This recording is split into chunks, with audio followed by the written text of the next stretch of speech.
Les dossiers Epstein. La Deutsche Bank savait tout. 40 comptes ouverts pendant des années pour un délinquant sexuel condamné. Et aujourd'hui, la Deutsche Bank appelle cela une erreur. Une erreur. Comme si quelqu'un avait simplement appuyé sur le mauvais bouton. Comme si un employé anonyme dans un sous-sol avait mal classé un dossier. Non, ce n'était pas une erreur, c'était un système. Bienvenue, les dossiers Epstein. La Deutsche Bank savait tout.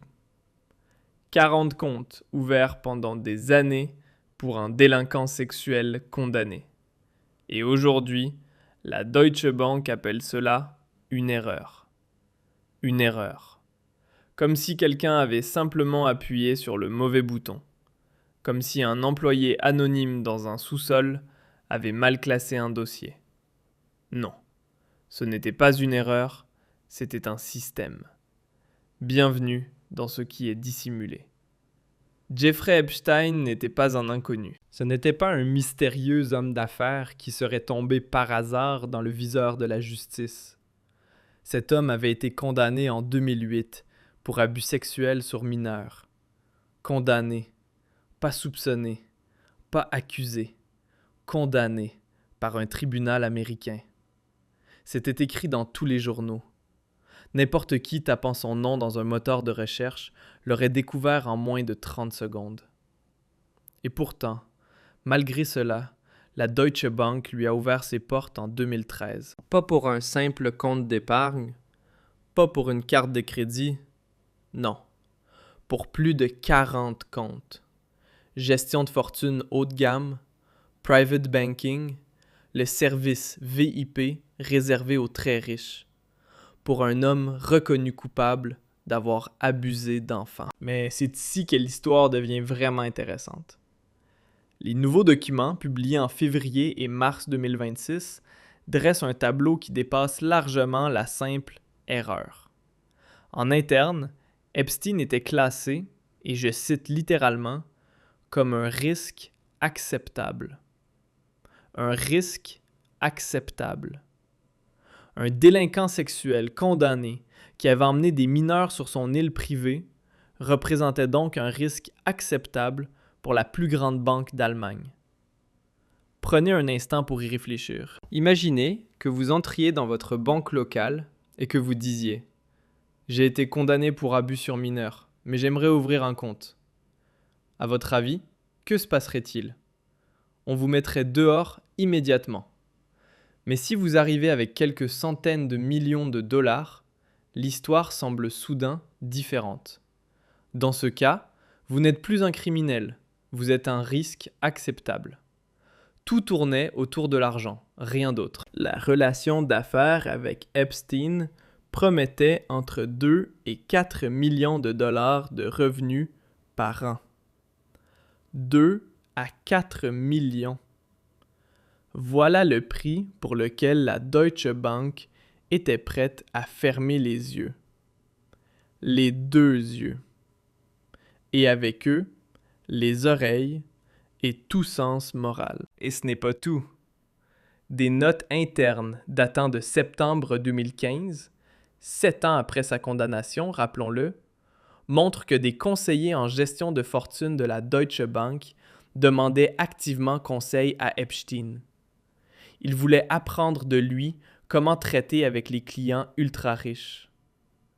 Un délinquant sexuel condamné, utilisé comme mentor pour les conseillers d'une grande banque. Dans les dossiers, on le décrit même comme un ouvre-porte en or vers les cercles de clients les plus lucratifs du monde. La Deutsche Bank ne s'est pas contentée de tolérer Epstein, elle a profité de lui. Elle avait besoin de lui. Elle l'a utilisé pour accéder à des clients encore plus riches. Ce n'était pas une simple relation d'affaires, c'était un pacte. Un pacte avec un homme dont les crimes contre des enfants étaient parfaitement connus. En décembre 2018, 5 ans après le début de cette relation et 10 ans après sa condamnation, la banque a finalement lancé la procédure de rupture. Enfin, pourrait-on penser. Mais même après cela, les opérations ont continué. En avril 2019, des mois après la résiliation officielle, la banque a encore organisé une commande d'espèces de 50 000 € pour Epstein. 50 000 € en liquide. Pour un homme censé ne plus être client. Et en mai 2019, Epstein détenait encore au moins 9 comptes à la Deutsche Bank, avec plus de 1,7 million de dollars au total. La rupture n'était qu'une façade bureaucratique, un alibi au cas où quelqu'un poserait des questions. Et maintenant, en 2026, les dossiers commencent à sortir au grand jour. Dans les documents d'Epstein, on a retrouvé une carte de presse allemande. Des noms allemands apparaissent. Des connexions que personne ne voulait voir, que personne ne peut expliquer et que personne ne veut expliquer. Le vice-président de l'Association allemande pour la protection des investisseurs exige désormais que la Deutsche Bank rende public tous les documents financiers liés à Epstein avant son assemblée générale de mai 2026. Tous. Pas la version filtrée, nettoyée par les services de relations publiques, mais vraiment tous les documents. En mars 2026, l'AfD a déposé au Bundestag une demande pour créer une commission spéciale chargée d'enquêter sur toutes les connexions allemandes dans les dossiers Epstein. La dirigeante des Verts réclame également des investigations.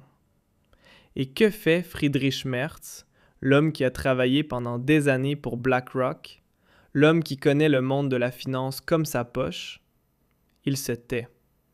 Comme toujours quand les questions deviennent vraiment gênantes. Et pendant ce temps, une autre réalité apparaît dans les chiffres. 150 millions de dollars d'amende en 2020. 75 millions de dollars de règlement en 2023. Voilà ce que la Deutsche Bank a payé jusqu'à présent pour sa relation d'affaires avec Jeffrey Epstein. Cela peut sembler énorme, mais ce ne l'est pas. Pas pour une banque qui a enregistré en 2024 un bénéfice net de plus de 5 milliards d'euros. Ces sanctions ne sont que de la petite monnaie. Des frais de fonctionnement. Le prix d'un modèle économique où les principes moraux deviennent une simple équation. Tant que les profits dépassent les amendes, le système continue de fonctionner. Et dans le cas de la Deutsche Bank, pendant des années, cela a manifestement été rentable. Et maintenant, posez-vous une question très simple. Une question que chacun dans ce pays devrait se poser. Que se passe-t-il lorsqu'un citoyen ordinaire en Allemagne est seulement soupçonné de ne pas avoir payé correctement ses impôts? L'administration fiscale débarque immédiatement. Perquisition à 6 heures du matin. Compte bancaire bloqué. Saisie sur salaire. Une vie entière détruite pour quelques milliers d'euros. Mais quand une grande banque, la plus grande banque d'Allemagne, rappelons-le, gère pendant des années les comptes d'un délinquant sexuel condamné, traite ses demandes d'argent liquide, exécute ses virements et l'utilise comme intermédiaire pour accéder à ses clients les plus riches, alors tout cela devient soudain une erreur, un regret, un simple règlement financier. On paie un peu d'argent, on publie un communiqué de presse et l'affaire continue. Business as usual. Ce n'est pas la justice. C'est un système de classe. 2 formes de droit. Une pour vous et une autre pour ceux qui ont l'argent. Dans les dossiers Epstein apparaissent des noms que l'on connaît. Des politiciens, des dirigeants économiques, des célébrités. Et pas seulement américains. Le fait qu'une carte de presse allemande ait été retrouvée dans ces documents soulève des questions que personne ne veut poser. Qui était-ce? Quel journaliste allemand avait des contacts avec Epstein? Quel réseau allemand fréquentait-il? Quel responsable politique, quelle figure de l'économie ou des médias figurait sur ces listes d'invités, ont volé vers son île, ont assisté à ses soirées? Ces questions ne sont pas posées. Pas par les médias, qui se présentent pourtant comme le quatrième pouvoir. Pas par le gouvernement, qui parle sans cesse de transparence. Pas par la justice, qui affirme que tous sont égaux devant la loi. L'AfD demande la création d'une commission spéciale au Bundestag. C'est une démarche légitime et nécessaire. Mais que se passe-t-il? Les partis traditionnels bloquent. Le SPD ne montre aucun intérêt. Peut-être parce que certains craignent que leurs propres liens apparaissent. Quant à la CDU de Merz, encore moins. Merz vient précisément du monde dans lequel Epstein évoluait, celui de la haute finance, des hedge funds, de BlackRock et de Goldman Sachs. On connaît le scénario. Les commissions d'enquête traînent en longueur, les dossiers sont caviardés, les délais sont prolongés. Les témoins soudain ne se souviennent de rien, et à la fin, quelqu'un déclare qu'il n'y a aucune raison de poursuivre les investigations. Dossier clos. Circulez.